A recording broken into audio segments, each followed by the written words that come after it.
Hey guys, good morning, Creator Mom. Happy Sunday. So, for the past few mornings, I've been waking up with a feeling of regret on my chest about something.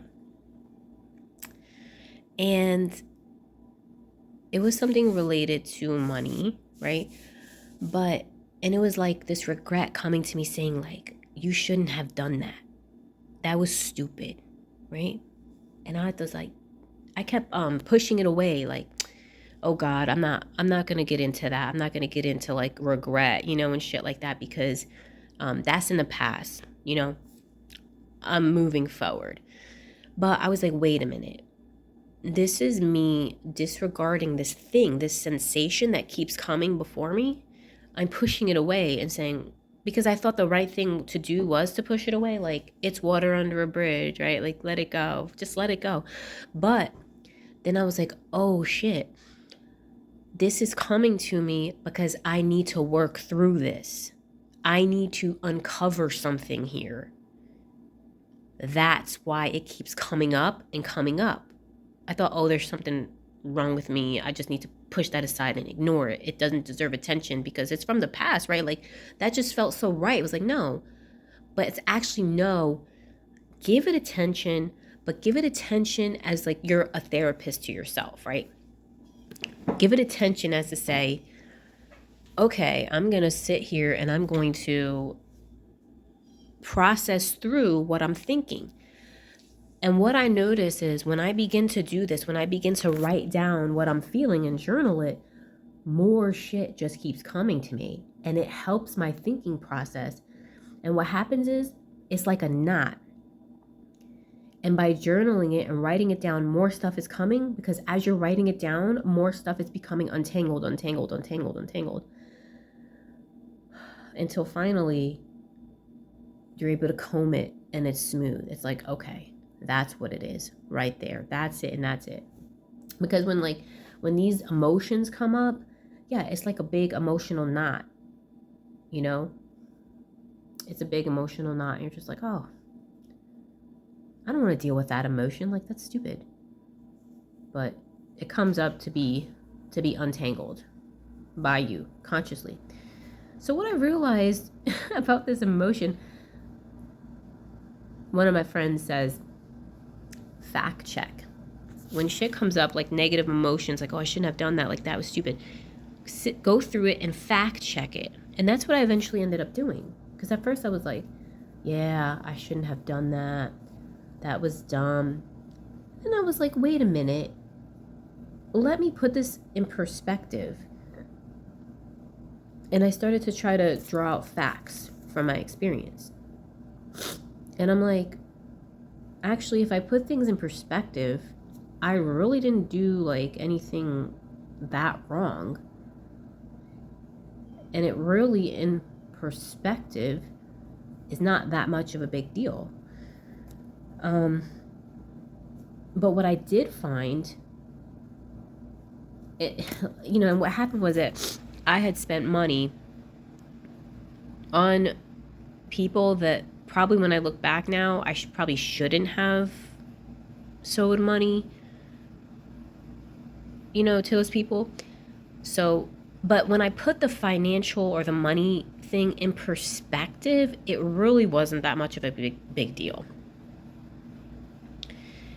And so that was that. Okay, I'm like, okay, it really wasn't a big deal. But what was a bigger deal was realizing that my empathy was splayed out. I was more focused on other people, and how I could be of service to them instead of being focused on me and my children. Because that's where my energy was focused. I was focused on me and my children. It's not like I completely threw myself and my kids to the wind or anything like that for other people. That could be like more of an extreme version where you do something for others, but it ends up fucking you up in the long run or harming you, just to people please others. But it really didn't come out of a place of trying to people please per se. It more so came out of a place of like, maybe maybe I'm not worthy of having this much money, or maybe I should, because I have this, I need to also give it away. But yeah, it came more out of a place of being like too focused, a little too focused on other people, where I should have been just really focused on, me and my family.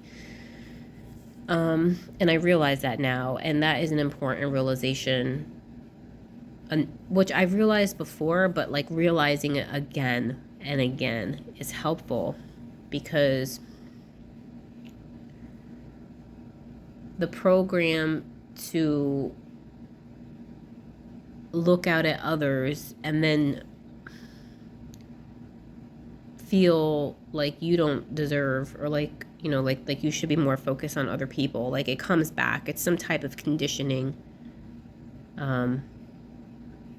But now I find myself pulling it in. So that was an important realization that I came to about my past self. Like, yeah, I could have been more conservative with my energy, for sure.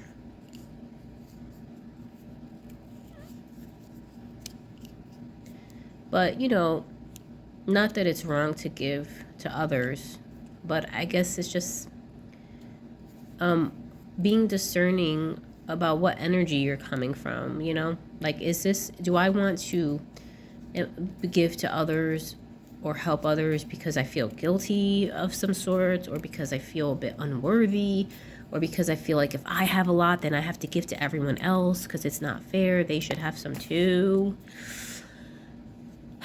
Where is the desire to be focused on somebody else or other people coming from? I think that is a good thing to explore within oneself. And if it's coming from a place of lack, then it needs to be corrected and reevaluated.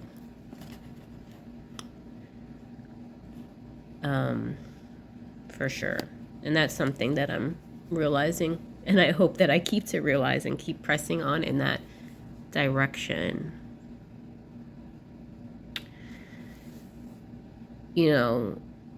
It's just weird, because it's like, maybe when you grow up being called selfish and being told that you don't care about anyone but yourself, it's just like, maybe it like creates this thing in you unknowingly that says, oh, I have to prove this person wrong, or that's not who I am, this is who I am. So, and it's weird because it's not something done consciously.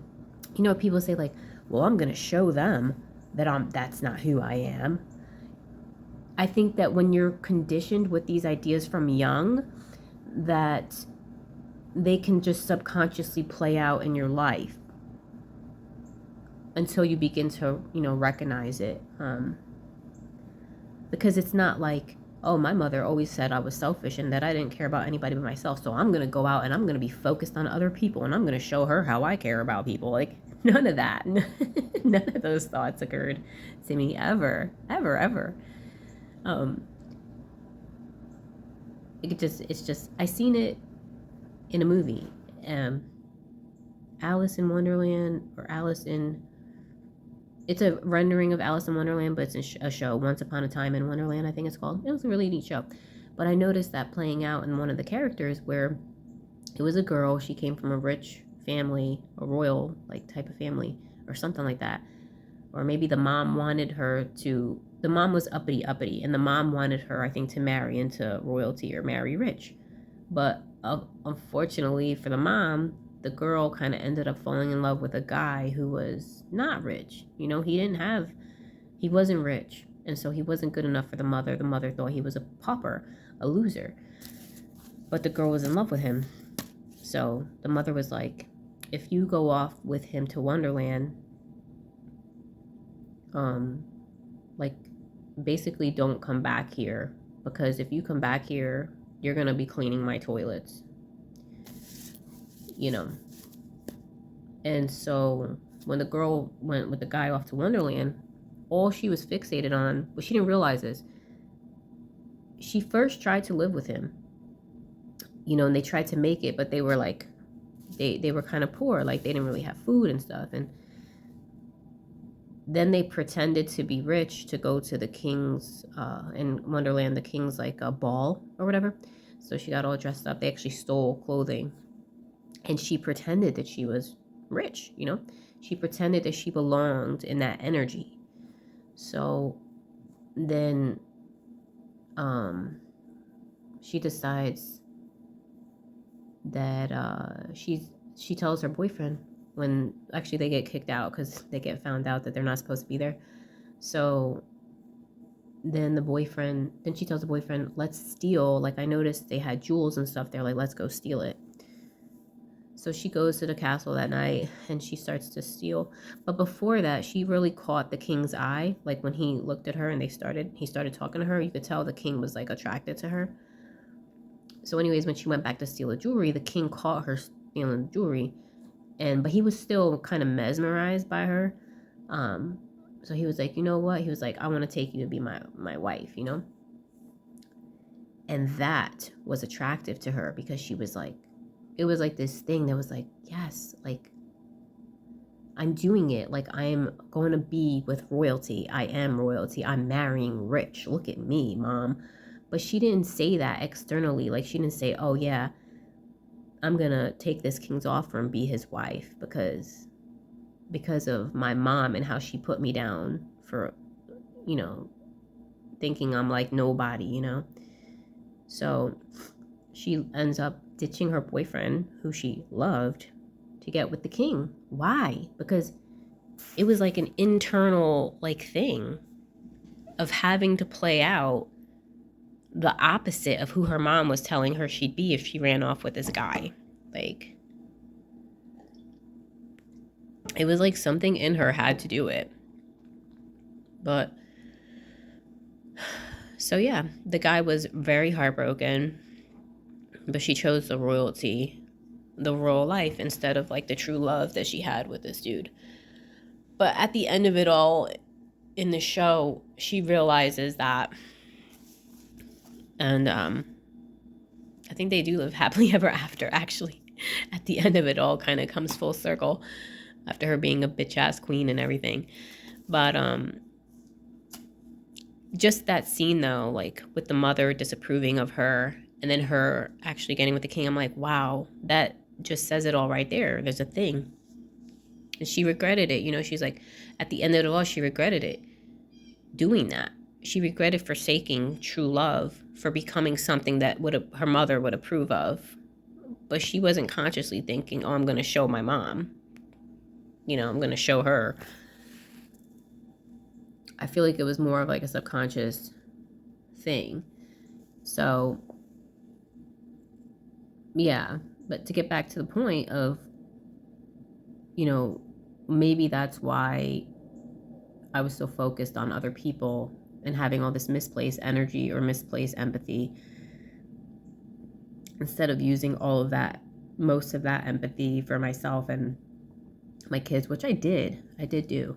But like I said, definitely don't need to be as focused on other people as I thought. Definitely misplaced.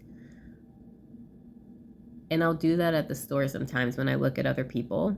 Like my mind will start to be like, feel sorry for them, and then I'll just tell myself, nope, what are you doing? That's all fucking garbage programming. Like that's all false. Quit. And then I do, you know? But it's cool to recognize that and not allow yourself to go there, because you realize, oh, this is coming from a negative energy. This is coming from a lack energy. And we don't do that anymore.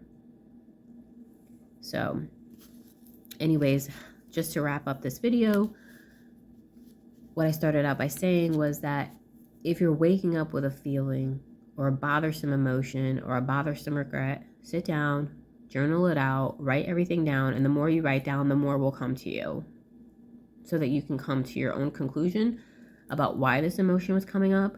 And then once you do that, usually the emotion or the bothersome thing will dissipate. It will go away because you've figured it out. All right, peace and take care.